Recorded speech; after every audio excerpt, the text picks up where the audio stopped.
Welcome to the Village of Cottage Grove Budget Review Committee on Monday, October 13th, 2025. This is a hybrid meeting held both virtually on Zoom with the link at the top of the agenda and in person at Village Hall. It is 5:30, so I'll call the meeting to order. We have a quorum and the agenda was properly posted. This is the public's appearances, public's opportunity to speak. There's no one in the room. Is there anyone online? No. Okay.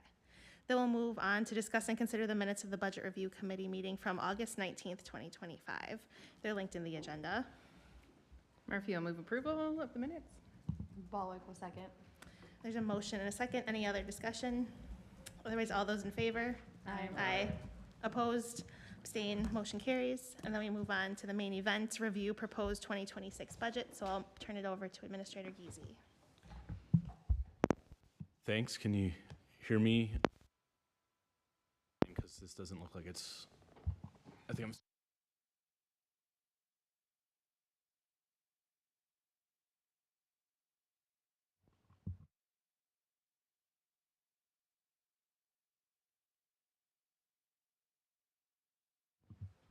All right, thanks.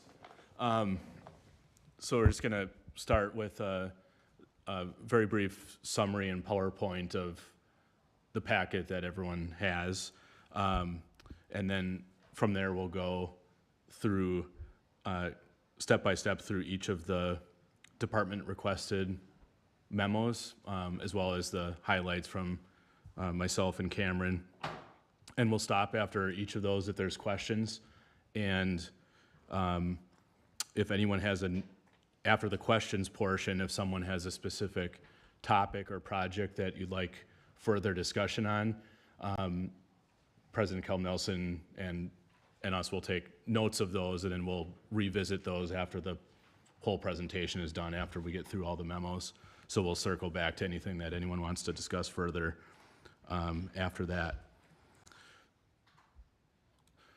So a couple of things we're going to cover here, the budget timeline, the proposed levy, and then some highlights from both the operating and capital budgets.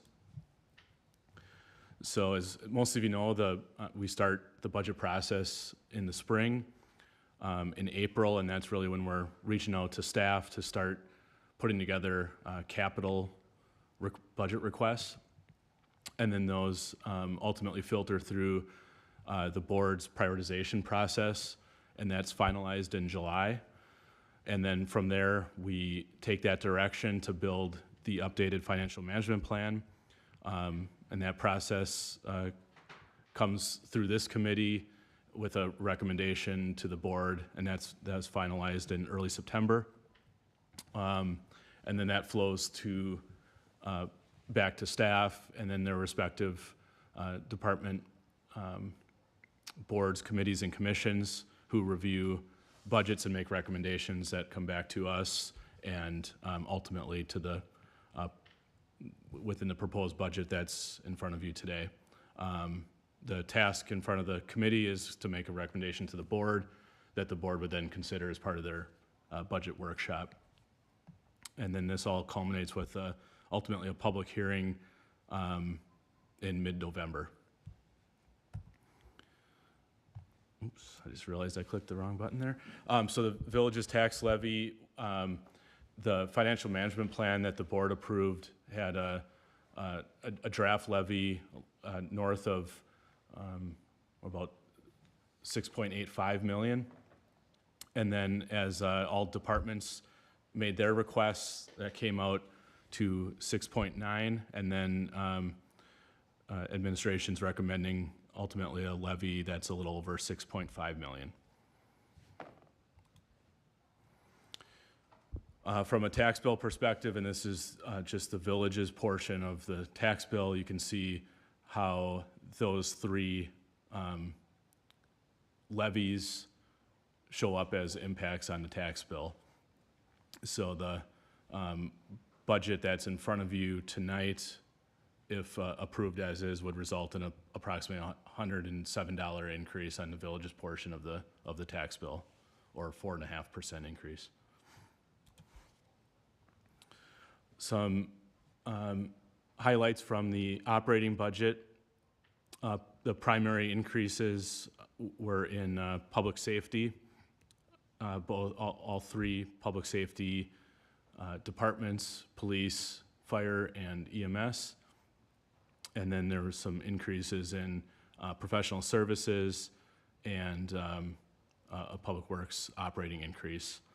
And then there are no proposed new village staff positions as part of this budget. The capital budget, the most notable, the new police station project of $16.3 million. And then our annual road, sidewalk, and trail maintenance and annual vehicle and equipment budgets, approximately $1 million and $840,000 respectively. And then you can see some of the highlighted additional other capital improvements. So from there, just kind of jumping into some other budget notes that I included in the packet. Our equalized value from last year to this year went up about 14%. So that's the value of all taxable property from about 5% of that 14% increase is due exclusively to new construction in the village, which is, I believe, was fourth highest in Dane County this last year. As you'll see as we go down further when we talk about assessed value, so that's locally what our properties are assessed at, and our value, our ratio of assessed value to equalized value, we need to maintain between 10% of fair market value, either up or down. And once you dip below that, you have 5 years to course correct to get back to fair market value. And we've been seeing, because we haven't done a revaluation and properties have been appreciating significantly in Dane County, we've dropped significantly out of that. And you may remember in last year's budget, we approved a revaluation that's being done this year, which will be implemented next year. So as of January 1, 2026, we'll be back to approximately 100% of fair market value. And then a little bit further down in the memo, I just kind of detail out the varying steps, and this will kind of grow as we go through tonight, and then the budget review and the budget public hearing. This section kind of tracks how the levy has adjusted through each step in the process to where we're at today. And then we always like to just give some context within the levy. For every $10,000 in the proposed tax levy equals about $3.78 on the tax bill for the average home.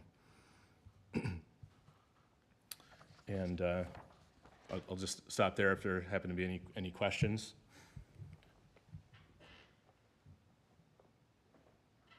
All right, and then Cameron's going to cover some highlights, and then we'll jump into the department memos. All right. Kind of as Matt alluded to, one of the key drivers to our ability to fund operations is net new construction, which happy to kind of report that was 5.3%.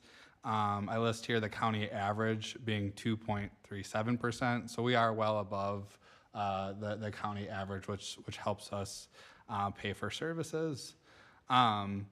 Just kind of a note, both from a rating perspective and just from a overall infrastructure perspective, the village has made a significant commitment to roads and other infrastructure with the implementation of the capital prioritization plan. Just as a note here, pushing off any routine and scheduled maintenance on roads does potentially affect future budgets and capacity as that bill eventually becomes due. The kind of index that we really are tied closely to as far as cost of operations is an index called Wisconsin CPIU. The latest release of that number is 2.65%. The rolling 12 months, 2.83%. That's significantly less than the last couple of years, and has finally dipped slightly under our net new construction. We had 3 consecutive years where our net new construction was less than what inflation was. So what that means is our allowable levy is not keeping up with the cost to do business. So some relief this year. With that, historically the village has, tied the cost of living adjustment with CPIU. So what's in this proposed budget is a 2.65% COLA effective 1/4/2026. Kind of as we dive a little bit into the general fund highlights here, we're required to report out expenditures by class. So general government being clerk services, elections, administration, finance, public safety being police, EMS, public works really being your core street operations and snow removal, culture, rec, and education, which is parks and rec and library operations, and conservation and development, which is really economic and planning development.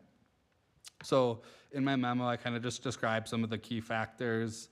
So general government has a little bit higher increase than last year for a couple of reasons. The 2 big drivers, though, is we have, more elections coming up in 2026 compared to 2025. So the cost to operate 2 elections is obviously less than, 5.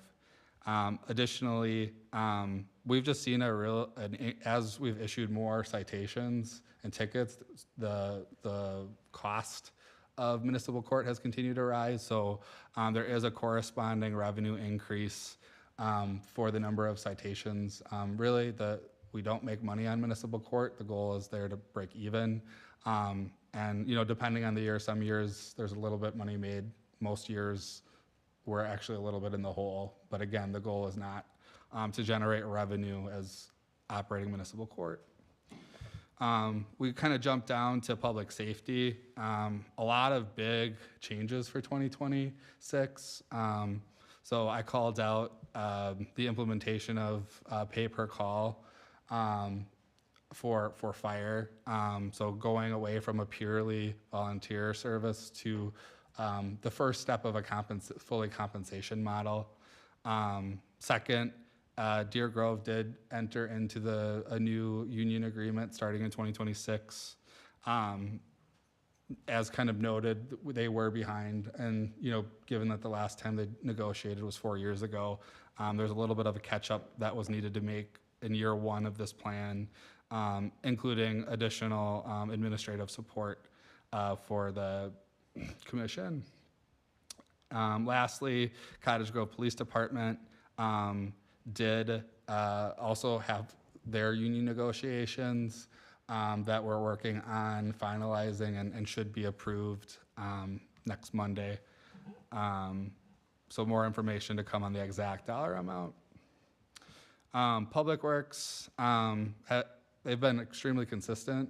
So last year, there was actually a decrease of 3% for 2025.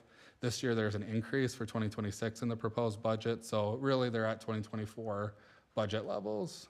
So I really appreciate Kyla's team on finding all the economic gains we can and efficiencies internally. Conservation and development, just the way that the village is structured, almost all of our conservation and development expenses are absorbed with our TID districts or private development. So really, the only expenses you see in the general fund are the staff that are included in that budget. Kind of a bigger factor that was added, if you're kind of comparing this memo to last year's memo, we did lose the 5th highest taxpayer compared to the budget that was the assessment that was used for the 2025 budget. So that was Drumlin Reserve property, roughly $13.3 million. Or, if we show the same exact levy as presented, we would be showing a levy that's $38.90 less if that property was included. That property does still require services such as EMS, fire, police. So unfortunately, there's not a corresponding decrease for those services because they're services that are required to be provided. And that in this budget was the big challenge on bringing a budget that was consistent with tax increases in the past, yet still making sure that everything was funded at similar or same levels. Again, new to this memo, we included kind of a high-level summary of all the projects that will be discussed in the memos, but it is put in the front of this packet just for clarity for if there are residents and other people who want to see all the information in one spot. All right, with that, I'm going to actually turn it back to Matt, or if there's not any questions on this memo. All right. All right, thanks. I'm going into the next one, Cameron. So the administration budget request that we'll cover next, there are some things in here that ultimately is kind of a catch-all for other departments where we don't necessarily have a space for where something should land, like the Colonial Club, for example. So the Colonial Club handles our senior services. There's supplemental memo with detail from them in the packet. They're requesting a $2,000 increase up from $30,000 last year. We have a series of capital requests in our budget. Primarily, we have $25,000 to be used only if needed for to bolster and assist us with any possible recruitments for department head or deputy management level positions. We have a $7,000 request to help fund communication efforts relative to the revaluation process, and then also some costs to get drone certifications for 2 staff. Right now, without those certifications, we can't legally fly the drone for village purposes. We have a $5,000 request for essentially IT contingency line for any possible failed equipment. The village board has been discussing going out for an update to past fire EMS analyses that were done, so to update those and also focus on future facility needs and locations. That's a possible cost of up to $40,000, which could be offset by contributions from the town of Cottage Grove. And then in our vehicle and equipment replacement fund, we're requesting about $63,000, of which is broken up between some IT equipment, which would be scheduled replacement of workstations at $17,000, and then election equipment replacement of $46,000. Any questions on any of those?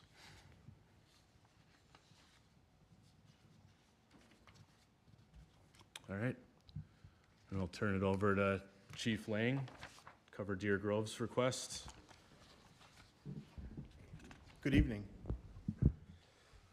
All right, so as Cameron and Matt had already mentioned, Deer Grove's budget was approved by our commission in September and submitted for municipal approval. Some highlights include the increases for the new labor contract for three years, of course, not all the 3 years worth of increases, just this year. Because of staff turnover from 24 to 25, we actually have a decrease in the health insurance line item because of actual usage compared to what it was budgeted for 2025 comparing to 2026. Another increase would be for our LifeQuest EMS MC, which is our billing company. We have what we estimate to be our amount that we believe we'll be able to recover, and they charge us a percentage of that as part of the bill. We try to best guess, prognosticate with that number as we can.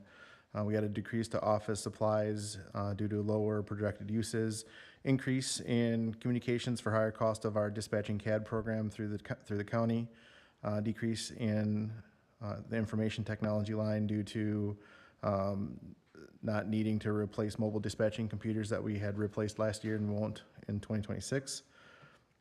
Increase to non-disposable equipment because of the, and medical supplies both, because of the increasing cost and limited availability from our suppliers, to include needing more supplies for added call volume.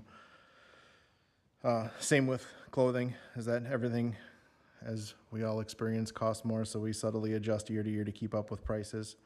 We had a decrease in business insurance due to lowered actual costs, decrease in group life insurance from benefits taken by staff, decrease in legal fees. We don't have to bargain the collective bargaining agreement with staff, so we take that out. Increase in accounting because our audit has annual increases, and then an increase in admin fees for QuickBooks. I would mention that one of our decreases was also for because of the adjustment in potential hours to the administrative position and adjustment from shifting of duties to the unexpected overtime wages line. It doesn't specifically show up as a decrease in adjustment because of the bargaining unit contract outweighs the amount that we decreased, but we did go through line by line to find efficiencies within the budget and decrease where we can. Our increases in expected revenue were from ambulance run fees. We added $130,000 from 25 to 2026. And then we have increases to our contracted fees to the town of Deerfield and the town of Pleasant Springs. No capital requests this year because we replaced the ambulance and we're not due for another capital expense for a bunch of years. I would predict, based off of our current unassigned fund balance position, that our next ambulance replacement probably won't result in a request to the municipalities, but that's in the future, that's not today. So this budget does allow for the increase in administrative services position within our department. What that position looks like will be determined by the EMS Commission at our next meeting. And I guess if there was any questions, I'd be happy to answer them. I just have a couple. I'm looking at Paula's thing where she's talking about increase in duties versus increase in hours. Can you be more specific for if anyone's watching this? Yeah, so Paula did a EMS Administrative Services Director position analysis about current duties, proposed duties, and a percent increase in duties versus a percent increase in hours. Have you seen that document? I have, and I think the difficult thing in my mind, to wrap around is the correlation between we're going to increase hours by 25% and somehow directly correlate that to number of duties without a exact knowledge of how long those duties take. That was my question. Like, is duties in here, does it take into account how long it takes to do a duty? Because, like, getting coffee is a duty and balancing the books is a duty. Those clearly take a vastly different amount of time, but they're still technically one duty. Yeah, I think the best way for me to describe this, and it has to go outside of things that aren't known, would be the things that are known, is in an industry where you make widgets and you know that if it takes you 5 minutes to make a widget, you can make 12 widgets an hour. If you find efficiencies within that manufacturer to have it take 3 minutes per widget, now you can increase production to 20 widgets per hour. The tasks that we're asking this position to do have some variability to it in that they're relying upon not only their own efforts through research, but efforts of other people and data provided, so that there can't be a specific hours to say, okay, we're going to increase 25% increase from 16 to 20 equals 25% in number of duties. That isn't an equal equation in my mind. And I think the best place to look for that information is in this Thursday's EMS Commission packet that outlines the percent effort for each of those duties and how it adds up to 40 hours a week. Yeah, so for the request at the end of the packet, there was, like the last 4 pages, I think, at the end of your budget packet today. There were the 2 additional budgets that I was requested to provide, a cost to continue budget, which takes into account the known increases in expenses for agreements that we've already made, like the bargaining agreement, many of the things that we've mentioned here, but it doesn't include an increase to the administrative services position. It does take into account expected increases for EMSMC and some of the other things that we can anticipate. And it has less revenue in it than any of the other budgets. It only has 1.1 million. When you look at the next 20-hour budget, which is something that was talked about and that was proposed, there are some, like I mentioned the overtime on purpose, is we made adjustments with potentially having a full-time position to allow for shifting of duties among staff. That allowed us to save money on unexpected overtime.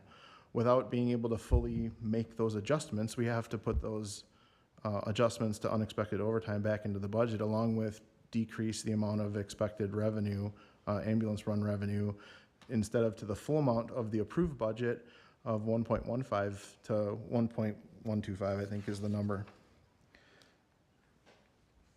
And then the final part of the budget is we've done some time to put some time into kind of categorizing where the hours would be spent with, not only with the current position, that's the part that's in the big memo, that's the main part of the budget. That's the current hour allocation at 16. This has 2,040 hours accounted for, which is more hours than that position would actually work in a year. It's a 2080 position.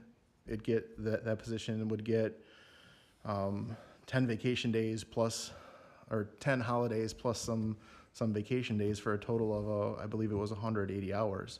So the position itself would only work 1880 for the year.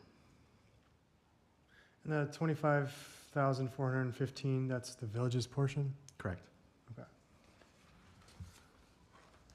I mean, based on what you have in here, the fact that it's been 16 hours for over 20 years, and seeing the growth we've had in the department in just the last 7, from 8 paramedics, 6 casual, to 16 and 18,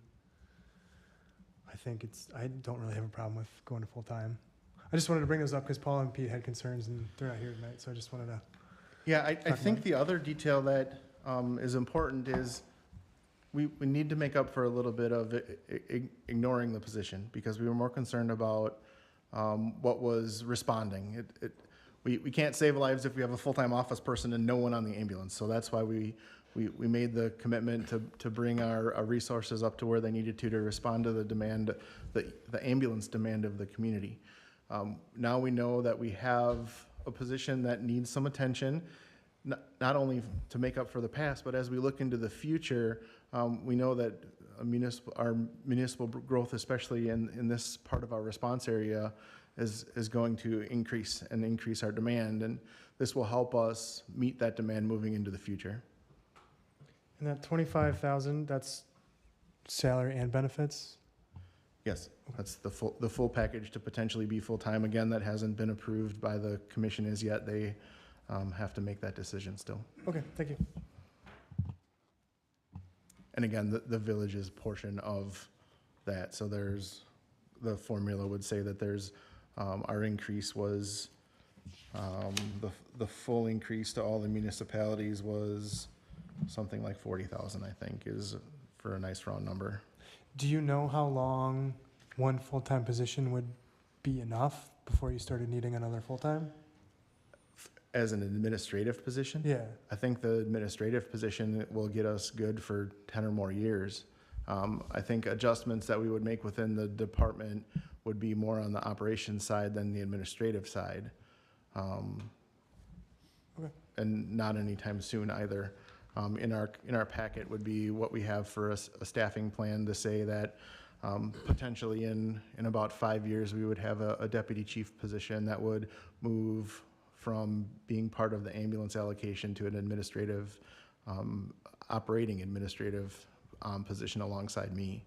But that's all depending on, that's like, you build the plan and you prognosticate, and then as you need it, then you make those adjustments. It's not set in stone. Thank you. But you do have a plan now, and it's in the commission packet for this Thursday. Yeah, it was in the commission packet in August too. Any questions for EMS?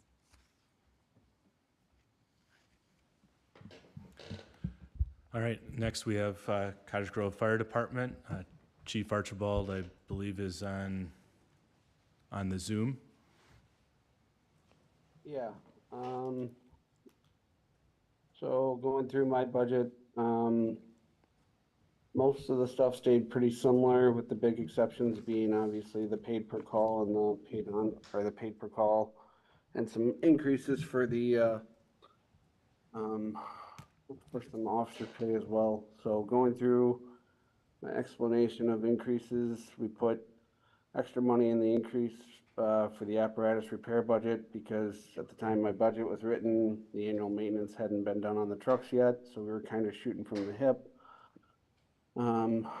So that's where that one was. We added extra money for the turnout gear because we had a bunch of new members joining now, and we have we're going to replace all of our helmets next year. A lot of them have exceeded their 10-year life expectancy. Added some money for insurance.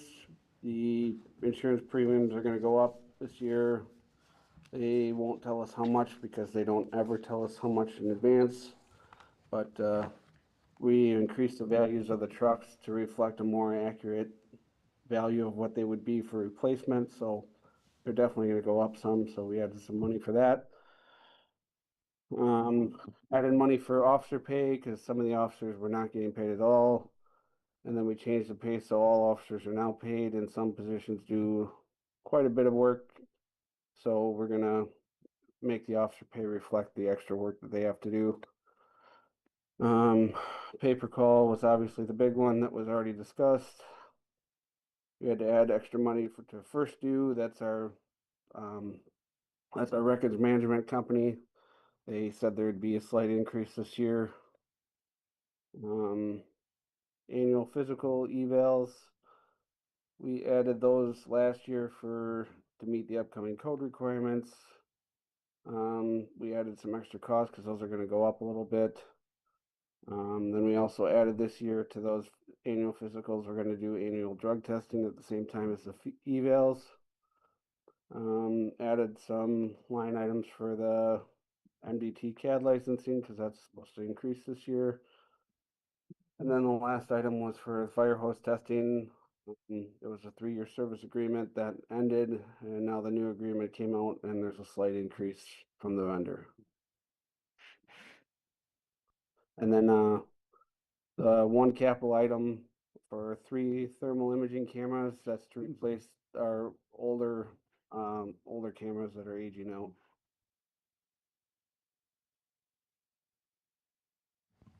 Any questions for Chief? I was just wondering that the numbers on here, is that the all-in for the whole us and the town, or is this all the village's portion? So when there's joint services, I try to do a summary memo that just talks about the village's increases and then what was approved at the committee level. So page 22, you'll see just our cost. And then all in is starting with pages 23, 24, 25, and 26. Thank you.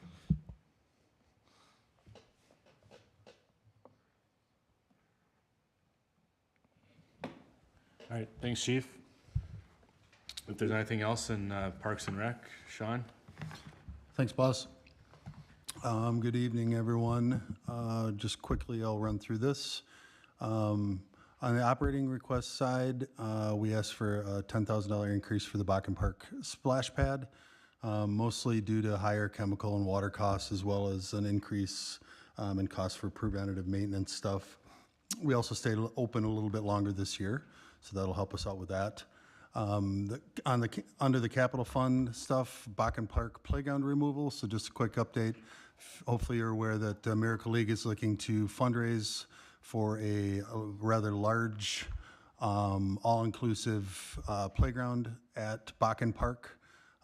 We've decided that we want to try and harvest as much of that park, of the existing park that we have. So we're gonna look to, our staff can't handle taking that apart and saving the things that are there in a meaningful time frame. So we're gonna look to hire that done and then save as much of it as we can and repurpose all of that, all of the lumber and things that are currently, especially any sort of, like a swing set or a slide, things like that, we can repurpose elsewhere. Engineered wood fiber, which is the wood chips that you see underneath the playgrounds. Those degrade over time, and we need to keep adding to that, to the playground, to keep it as a safe space if anybody should fall. Over time, we do have to dig all of that stuff out. So every 5 years or so, we dig everything out and replace that completely. ADA, that is a recurring line that we use every year. And that's just to continue to attack our ADA efficiencies within the parks. Major projects for next year, community park shelter, architectural and engineering. So we're tentatively looking at replacing that shelter, and we'd like to begin the engineering process in '26 to get that project moving. We have a 2014 Jeep Cherokee that Parks and Rec staff use to not only transport equipment, but bodies from place to place. So we're looking to replace that. Our oldest zero-turn, our smaller mower, is a 2020, so that's got about 5 years on it. We still do have some value in that with only 1,700 total hours, so we can get some trade-in or resale value on that. 2013 Toro Workman. So a Workman is very similar to a Gator. It's a very, very versatile piece of equipment that we can actually take right into the parks, drive on the turf, not damage that turf. And it just allows us to do more work more efficiently. Looking to replace that as well. Bakken Park parking lot improvements. So one of the things that we talked about in depth earlier this year was with the Miracle League and all the events that we have going on there, we really don't have enough accessible parking. So we're looking at kind of, if you can imagine the shelter, there's the front edge, the curbing that is on the east side of the parking lot. We want to replace that, bring that all to ground level, and that'll give us about an additional 8 accessible parking stalls. Community Park pickleball windscreen. We have windscreen at Bakken Park. We were hoping that with the trees surrounding the pickleball courts at Community Park that we wouldn't need that, but we have been asked to provide that as well. That's about it. So before we ask questions for Sean, see if there's any questions, I wanted to make a note that I will do my best here to also call out where either administration or a committee may be reduced a request from a department head. So Parks and Rec is an example that you can see on page 28 of a memo. Administration reduced this request, which is in the proposed budget, by $13,000 in total. We reduced the Bakken Park splash pad operating request down $3,000 from $10,000 to $7,000, and reduced the playground removal, Bakken Park playground removal, down $10,000 from $35,000 to $25,000.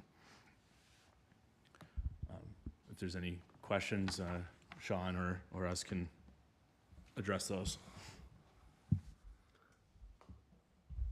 Go ahead, Chris. You can go first. I don't really have a question for Sean, but looking at the Jeep Cherokee replacement reminded me of something.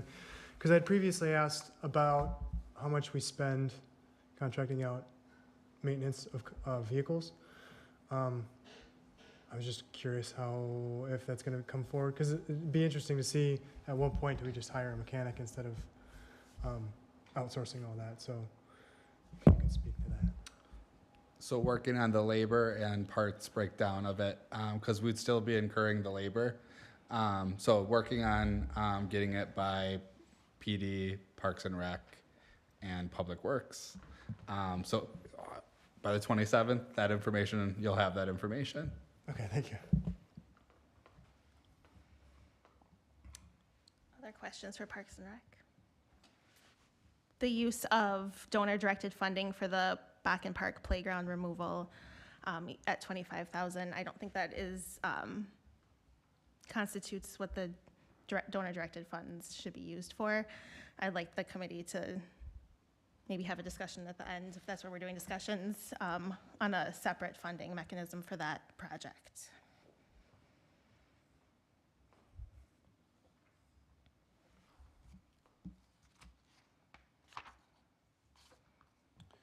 All right. If there's not anything else, we'll move on to planning and development. Aaron is excused tonight, so I'll cover his memo. There's one request. It's a capital request for $100,000 to hire a consultant to do a update to the village's comprehensive plan. State law requires us to do an update at least once every 10 years. Our last update was in 2020. However, for growing communities, especially like ours, it can be worthwhile to do it a little bit more frequently. So we're proposing to do one in 2026. And a consultant would help us from a public participation standpoint. They could do some enhanced mapping and graphics that we don't have the capabilities for, as well as just providing, I think, a worthwhile, independent, fresh perspective to our planning and development. So that's what we would recommend. Aaron outlined in here some alternatives, one being, of course, from a workload perspective, as a one-person department, we can't continue to do this update with that. We could look at hiring an assistant planner, but that's not what we're recommending here. Another possible consideration would be doing this over multiple years, but then that would, of course, delay the implementation. What's in the budget is completing it all in 1 year. Happy to try to answer any questions.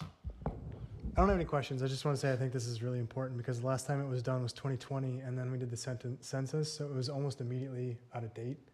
So I really think we need to do this as soon as we can. And we will say the 100,000 is a high end. Hopeful it could come in as low as 80 to 90. However, that's what we think it could come in at, and there could be some benefits to also rolling in some other planning potentially with our redevelopment area and things like that. So, yeah. On that note, rolling in redevelopment area, can TID money help cover like planning for a redevelopment area, or is that like outside of? I'm just thinking of a way to help offset a little bit of the cost. Yeah, that's a good question. If you have a thought on it, Cameron, or you can come back to that. Sure. So unfortunately, because, and I asked a very similar question about the 2026 revaluation, my argument was those extra properties that once didn't need to be reevaluated.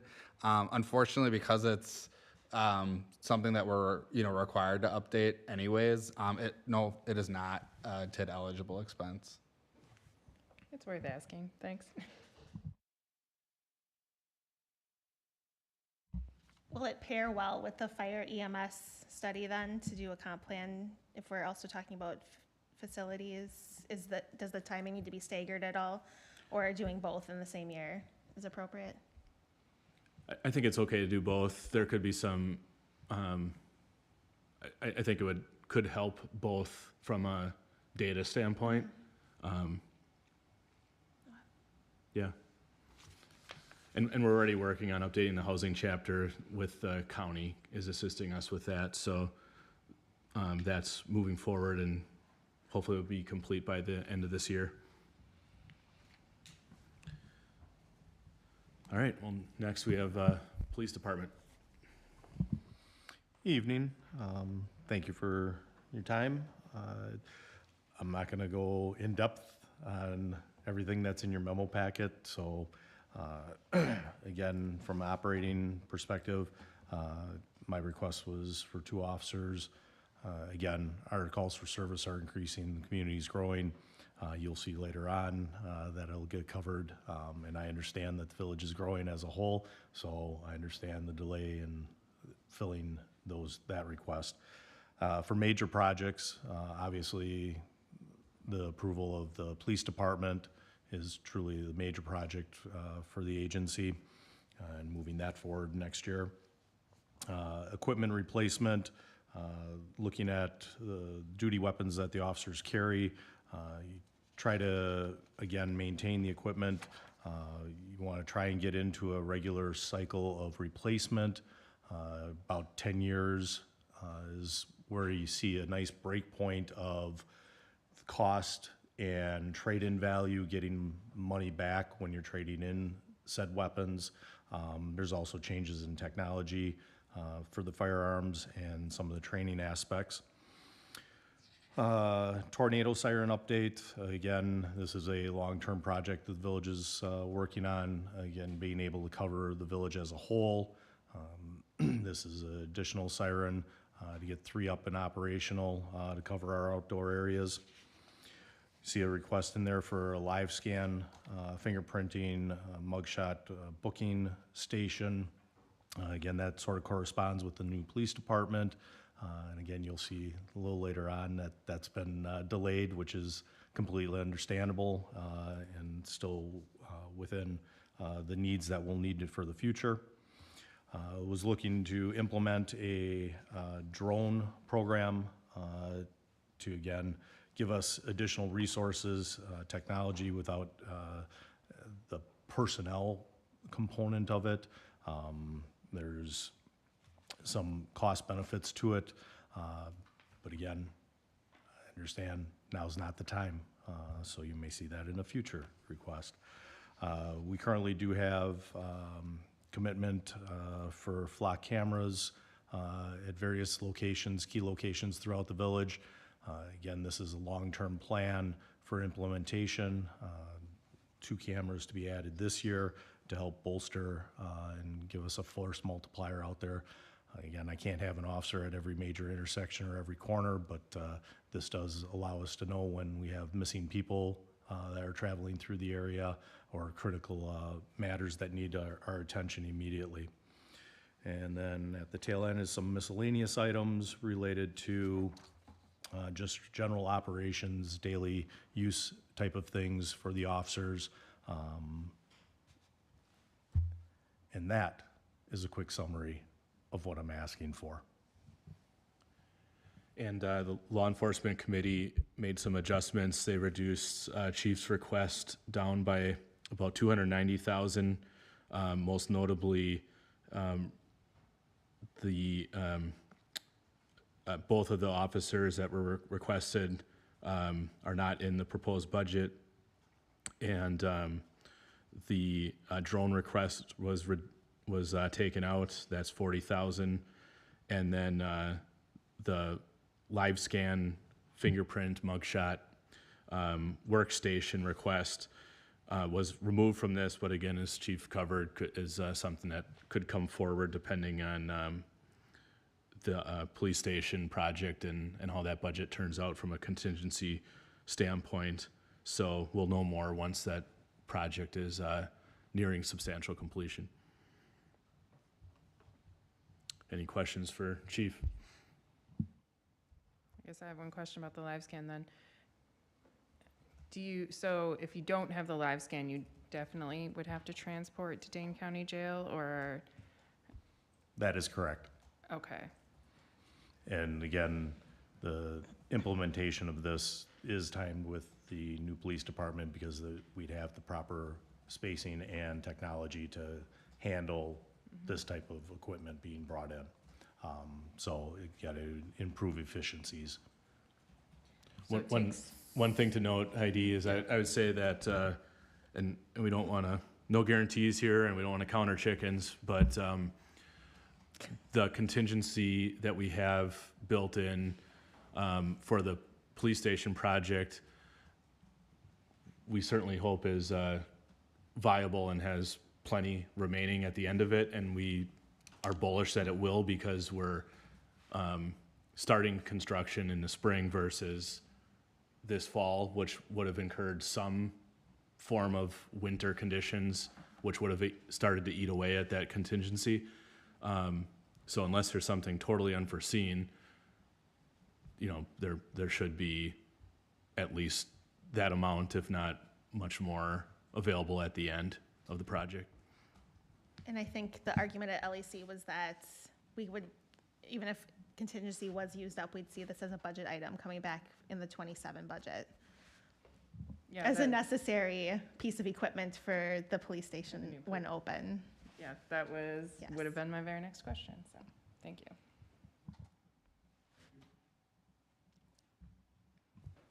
Any other questions or comments for police?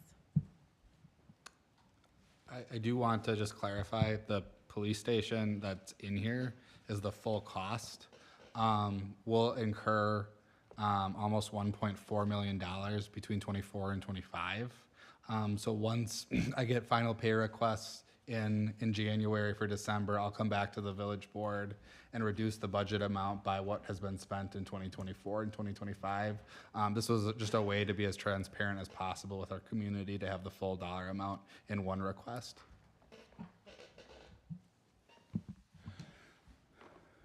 All right, and next we have Public Works, and Kyle is excused tonight, but Cameron's going to cover Public Works. All right. So for Public Works, one of the things that we really investigated with Jason and Kyla were how we're funding our equipment, and as opposed from borrowing from cash, as well as how expensive is it for to run an equipment from a maintenance perspective. So one of those items was re-entering into the Toolcat trade-in program. Year one, that will be $15,000, but what's included in that is the maintenance of that machine, which from a yearly basis gets relatively expensive, especially when you start to getting to year 3 and 4 of that piece of equipment. So instead of borrowing, paying interest on the equipment, we're able to save some money here by going into a trade-in program. After year one, that $15,000 would be reduced to about $7,000 based off of the age of the equipment. So we'd be basically trading in a new piece of equipment each year with 1 year's of wear, get a new piece of equipment, and again, maintenance would be covered. In memos, we typically don't describe decreases. This is important because of the magnitude of the decrease. Through the change in salt operations, as well as a couple mild winters, we have a relatively high reserve of salt in our salt shed, which has allowed us to reduce what we have ordered for 2026. So what our order is for 2026 is 100 tons of salt that we have to take no matter how bad or worse the winter is, and we have an additional 20 tons of salt and contingency. So you may see that number go up a little bit more for the 2027 budget, but we do have roughly 400 pounds of salt in our salt shed currently. So if we'd use all the salt that we have, we'd use 520 tons of salt, which we feel does not decrease our salt operations, but through our brined operations and current inventory, just wanted to make sure that was noted. From the kind of capital prioritization plan, there's a streetlights project that would partner with DNR. So we'd have the project would be roughly 49,000, of which we'd get 49,000 or up to 39,000 from DNR. The next one is a stormwater utility feasibility study. This has been discussed a little bit at Public Works and Utility Commission. Really, the intent of this project would be to engage with Strand, do a study to evaluate the equivalency units, credit units, and short and long-term maintenance plan, and implement then a stormwater utility starting January 1 of 2027. The reason being, under the current property tax system, residential homeowners are paying a disproportionate share of costs as opposed to what's being contributed to the system. And so what you'll see oftentimes is there'll be a shift of costs off of residential units onto current tax exempt entities and businesses. Businesses and homeowners then have opportunities if they have their own like retention pond and other ways to treat stormwater. They often are able to get credits for those. So that way, people are being charged for what they're actually contributing to the system. The study is going to cost approximately $85,000. There'll be some additional legal time to guide us through the process, as well as some ordinance review and codification. There will be a minimum of 1 to 2 public sessions to get both feedback from developers as well as feedbacks from residential and homeowners. So the board has all the information to be able to make a decision. So for example, right now, the reason why like a single family home and a commercial property, they're really not equal from the standpoint of, you can think of commercial businesses with a big parking lot, for example, that are where there's a much larger contribution to stormwater on a rain event than a single family house. So as we continue to have maintenance needs and requirements on stormwater, it's important to make sure that it's fairly distributed in how we're accounting for additions to that infrastructure. Additionally, the stormwater infrastructure in the village is relatively young. As it continues to age, we're going to see some pretty significant maintenance costs to that infrastructure. So this does provide a sustainable funding mechanism to avoid the best of our ability flooding and other results as non-maintenance of those ponds. And since we're on the topic, this was an area that we reduced the administration proposed budget has a $10,000 reduction from this request, from $110,000 to $100,000. Next up in the memo, so Public Works is also responsible for facilities. So the request this year, that dollar amount, $30,000, has been the same for the last 3 or 4 years. So as costs have increased, these are funds that are for maintenance for Village Hall, the Municipal Service Building, and Bonnie Road. So obviously, as things age, we find more and more things that need to be fixed and higher expenses. Again, this request is actually a $5,000 increase, but this is a reoccurring expense, so this shows up in each year's budget request. Kind of really winding back the clock, in 2023 fall, the village board approved this partnership with MPO via resolution. In 2024, it was budgeted for 2025. Because of what's kind of happening at the federal level, this grant has taken a little bit longer to funnel through and get federal approval.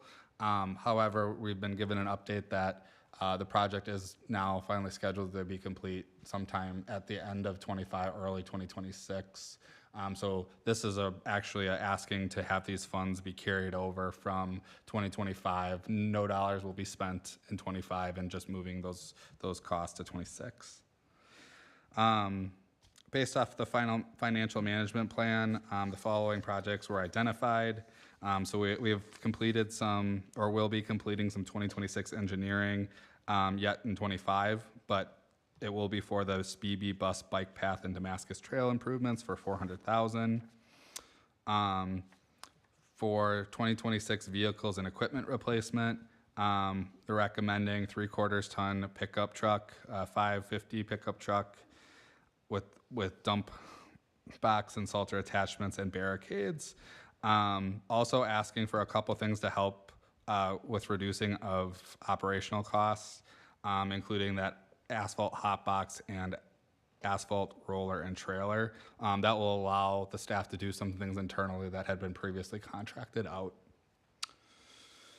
For the 2026 road, street, and trail improvements program, below is how those funds are to be allocated. 936 for repaving, 100,000 for chip and crack fill, and 15,000 for maintenance. I will note that these are a preliminary allocation.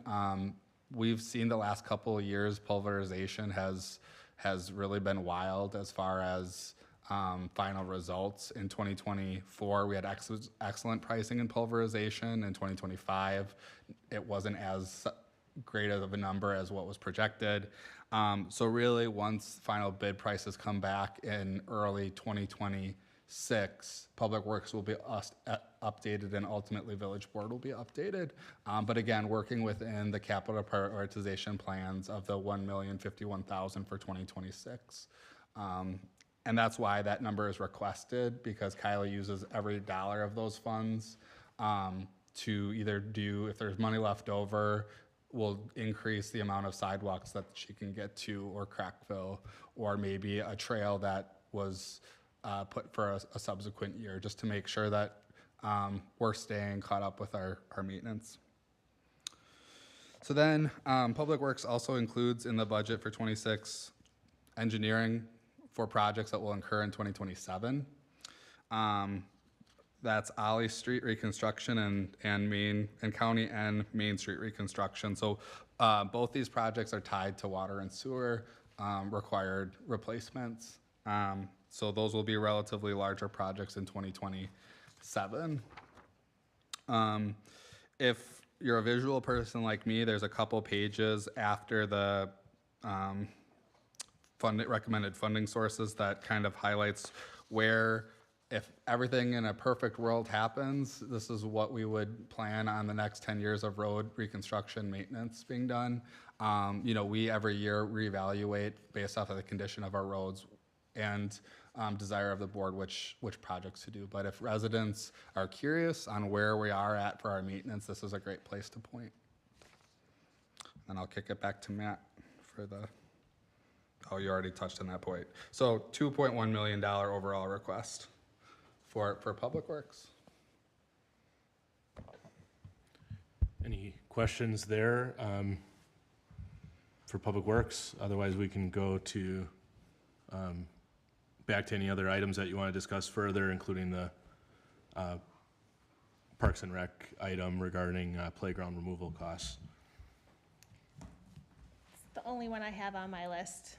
Plus, I'd like to advocate for increasing communication funding for 2026.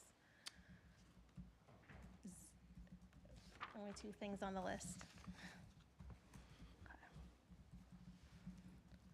So I guess in terms of the Back and Park playground removal, the administration recommended decreasing it from 35 to 25,000, but the funding allocation was to use donor funds to do so.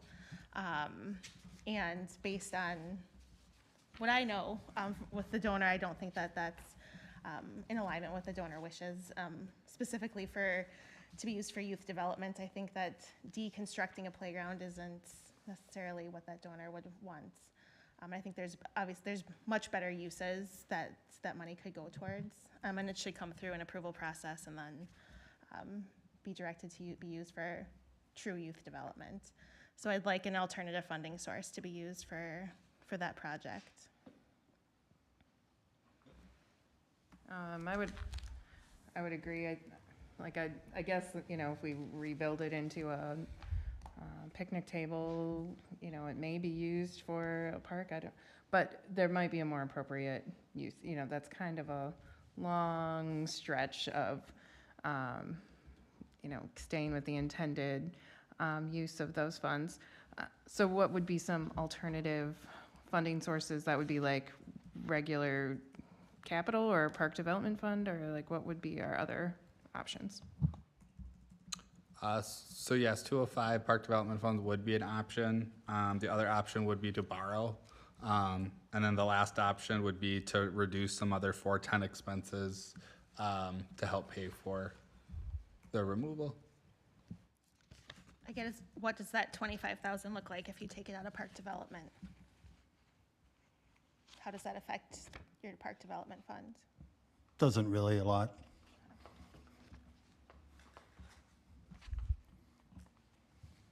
So as we make a recommendation to the village board, we would make that in our motion if we decide to go that route?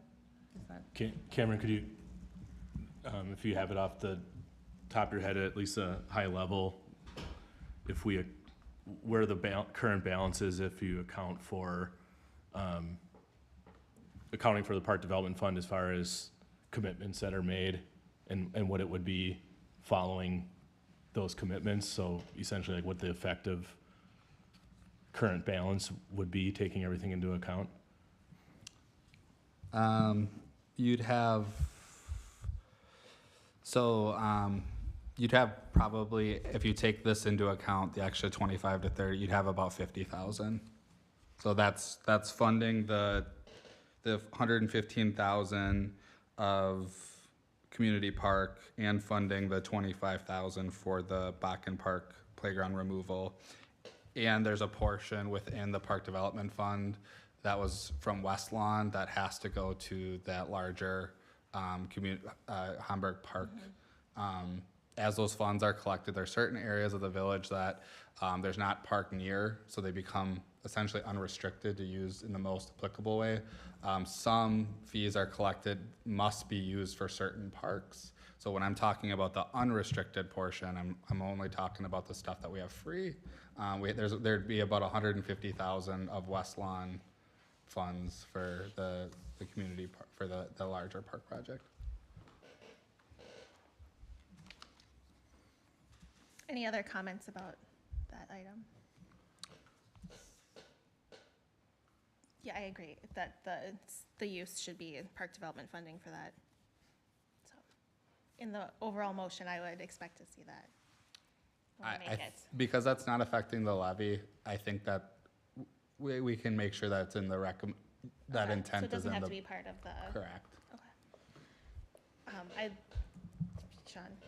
Cameron, wasn't it also discussed too that if we take that 115 out of park development for A&E on this, that it may be paid back with borrowing on that project, should we actually move forward with constructing that? Correct. A future board could make that decision. Yep. And I guess we talked a lot too about, there's gonna be a comp plan update, there's a new police station, there's senior outreach that's hopefully increasing. So my suggestion is really that we increase the communication line item in the general fund to include a third mailer. So that would be increasing by 3125. Since that's kind of been a goal of the village board to increase communication efforts, and we had kind of 2 pilot mailers go out this year, and I think they've been well received and useful. And I think there's more that we can do with it, and so I'd like to see a third one, and then also we have a budget document, so that kind of be like 4 communications a year, mailed communications. So thanks for bringing up a good point, Cindy. So and really meant to hit this on the beginning. So when departments are compositing the memos, we're looking at a couple things. We're looking at operating and capital. Every capital request is included in the budget request memos. Only operating expenses that exceed $10,000 or are new are in a department-specific memo. And so while there was some major shifting in this communication, we shifted some wages to cover operating supplies for these mailings. So if we look at what was approved in 2025, the total communication budget was $20,765. We're recommending a $24,383 or a $3,618. In that, what's in the budget includes 2 mailers. So I believe what Cindy is asking for is to increase that by an additional $3,125 to cover a 3rd mailer. I think that's what I said. So yeah. Okay. Just clarify. That's what I mean. So yes. Okay. I just have a question about the mailers. Just clarifying, they go to property owners or residents of units or both? Everybody. So, So they go to, I guess I'll correct that. If there's a landlord, the property address is the only address that's getting the mailer. So we don't typically send it to or extend it to landlord. We could. We're kind of a little bit new to this, more routine. So any recommendations we'll take. I mean, sometimes it's appropriate to go to both, like the assessment notices. You want the person who lives there to know that there's going to be someone walking around, and you want the property owner to know that their property is going to be reassessed. But then some things are just more applicable for the people that live there to know about, that probably costs more to send to more.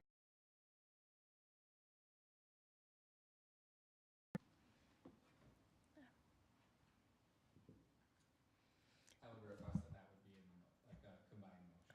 Okay. Does anyone else have any comments about the budget? Yeah, I just want to make a request to have a separate motion for the police station, if I could.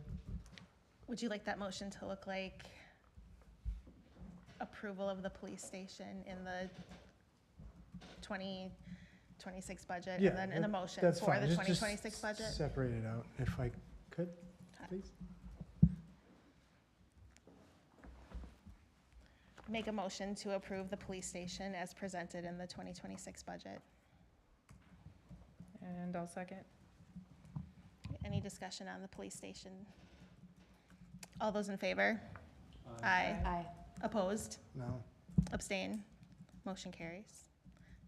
Someone want to make a motion on the 2026 budget? Recommendation to the village board.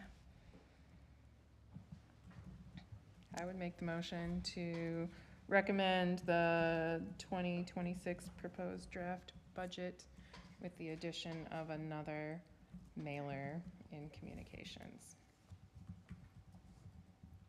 I'll second. There's a motion and a second.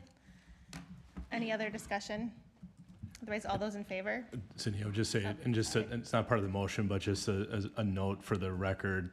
I don't know if you want to cover it, Lisa, but that although it's not part of the levy, the committee supporting the change in Bakken Park playground replacement funding to be park development.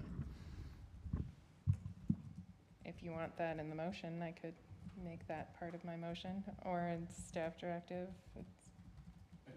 As long as we bring it up. As long as it's reflected in the record, but I think Cameron's point is just from a levy standpoint, it's not part of the levy, so it's separate from that perspective, but